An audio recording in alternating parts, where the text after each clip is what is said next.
Rendez-vous e-magazine de Réveil FM. Bienvenue à cette première où nous parlerons bien évidemment du doyen africain qui vient de passer à l'Orient éternel, Omar Bongo Ondimba, décédé le 8 juin à 73 ans à la clinique Cuiran à Barcelone. Omar Bongo aujourd'hui fait la une de tous les journaux. Pour parler d'Omar Bongo, évoquer son souvenir, parler de l'avenir et de la résolution des conflits en Afrique, j'ai avec moi Sedi Kaba de la Pana Presse, Freddy Moulongo et Réveil FM. Alors, Sedi Kaba, le 8 juin, vous apprenez qu'Omar Bongo est décédé à la clinique de Barcelone. Omar Bongo est chef d'État gabonais. Qu'est-ce que ça vous a fait d'apprendre qu'il est décédé à Barcelone pour un chef d'État? Écoutez, il y a plusieurs explications, il y a plusieurs réactions. D'abord, sur un plan purement africain, je trouve que cette situation où un homme d'État qui a assumé 41 ans de pouvoir, qui a exercé le pouvoir dans son pays pendant 41 ans, décède à l'extérieur est un motif de frustration. Ça veut dire que nous, Africains, nous n'avions pas bâti dans nos propres pays les infrastructures sanitaires nécessaires qui auraient pu nous permettre de mourir chez nous plutôt que d'aller mourir ailleurs. Parce que, de mon point de vue, un président qui a exercé 41 ans aurait pu mourir dignement chez lui sans qu'il y ait tout le boucan qu'il y a eu lors du décès de Bongo. Est-il mort? À quelle date est-il mort? S'il était mort chez lui, je pense que ça aurait été la preuve que quelque chose a été fait sur le plan de la construction des infrastructures dans le pays. Et c'est l'occasion de dire, même pour les chefs d'État qui ne sont pas encore morts, que c'est bien de venir se soigner à Neuilly, à l'hôpital américain de Neuilly ou au Val-de-Grâce, mais c'est beaucoup mieux de construire dans nos propres pays des infrastructures sanitaires, de les équiper, parce que même économiquement, je ne suis pas sûr que ce soit moins coûteux de venir se soigner à Neuilly régulièrement plutôt que de mettre en place une infrastructure de prise en charge suffisante dans nos pays. Ça, c'est un premier aspect. Le deuxième aspect, comme disait un diplomate, le fait que Omar Bongo soit mort en Espagne et non en France est quand même un élément qui a une signification. Ça va au-delà de la symbolique. Omar Bongo a prêté serment en 1967 en tant que vice-président ici en France. Au moment où Léomba ne pouvait pas aller à Libreville prêter serment, il avait prêté le serment à l'ambassade du Gabon en France. Et depuis 1967, il a construit une relation spéciale, une relation spécifique. C'est le chef d'État qui a connu l'ensemble des présidents français de la Ve République, qui les a côtoyés et qui connaît les secrets presque quasi intimes de la République. Et il a choisi d'aller en Espagne mourir. C'est une page. Quoi qu'il arrive, demain, c'est une page dans les relations entre la France et le Gabon qui se tourne. Je ne sais pas comment cet héritage va être, comment ce tournant va évoluer, mais c'est une page importante qui vient de se tourner dans les relations entre la France et le Gabon. Ce sont les deux premiers commentaires que je ferai par rapport à votre question. Alors Freddy Moulongo, c'est vrai que ça arrive dans un contexte qui est international et beaucoup plus local, où il y a les élections, il va y avoir les élections au Congo-Brazzaville, mais au moment où on annonce, parce qu'il y a l'annonce officielle du décès, il y a l'annonce officieuse du décès d'Omar Bongo, vous vous trouvez à quel endroit? Et quand vous faites le commentaire au niveau de votre magazine, quels sont les retours que vous avez de vos lecteurs?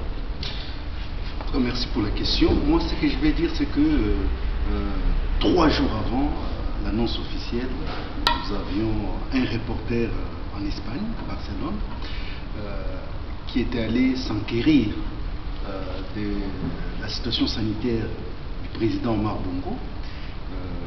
En tout cas, les reportages qui nous est revenu est que la famille ne voulait rien informer par rapport à la situation de la santé du président Bongo. Donc, quand l'information tombe 3 jours plus tard,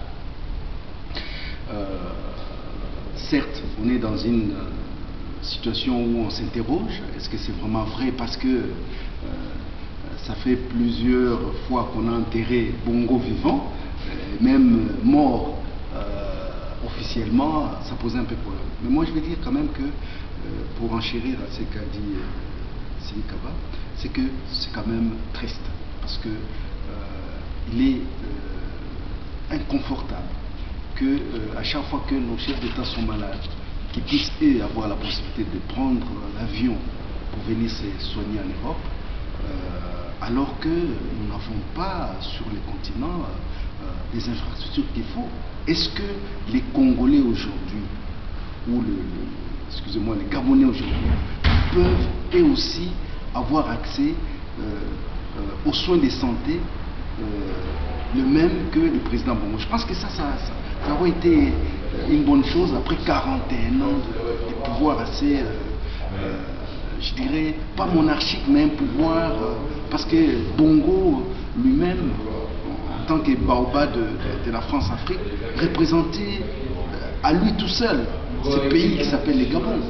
Bon, maintenant, qu'il y ait des élections au Congo-Brazzaville, il ne faut pas oublier que Denis Sassou Nguesso est le gendre d'Omar Bongo. Est-ce que ce qui arrive au Gabon va faire réfléchir le président congolais Denis Sassou? Ça, je ne sais pas, surtout que Omar Bongo est mort après avoir perdu sa fille, enfin sa femme, la fille de Denis Sassou Nguesso.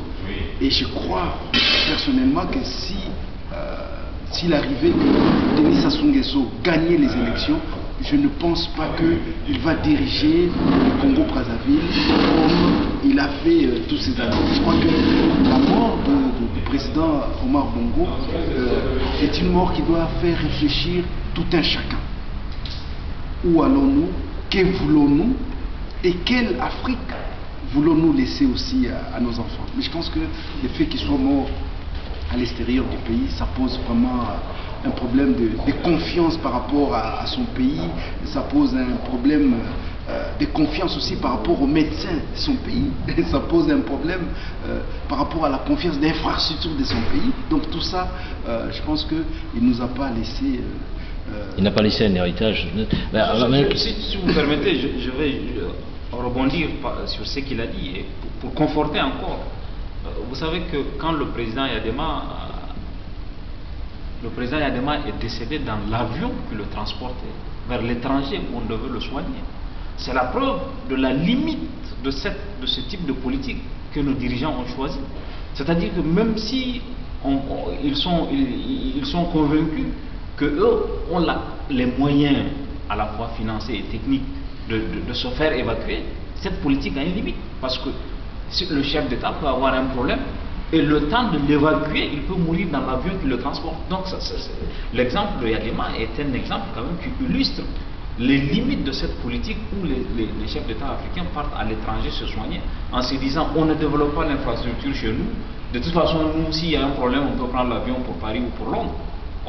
Le problème, c'est que pour aller de Paris, pour aller de Niamey à Paris ou de Bamako à Paris, il y a 5 heures. Et avant eux, on a passé en 5 heures. Tout à fait, on a eu le cas au Houphouët-Boigny avant tout ce monde-là. Mais est-ce que vous pensez qu'ils en ont vraiment conscience? Je crois que il y a de la négligence. Il y a de la négligence en se disant écoutez, si ça se gâte, nous on va aller se soigner à Paris, si ça se gâte, on peut aller se soigner à l'extérieur, nous-mêmes, nos ministres et nos familles. Si jamais ils se soignaient dans le pays et qu'ils découvrent l'état dans lequel se trouvent les différentes infrastructures sanitaires, il y a un pays d'Afrique centrale que je ne citerai pas parce que je ne veux pas vous attirer un procès.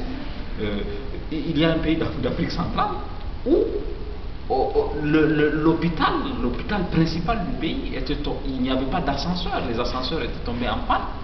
Ou quand vous avez un parent qui est malade, pour le monter à l'étage, vous devez payer des porteurs pour vous transporter.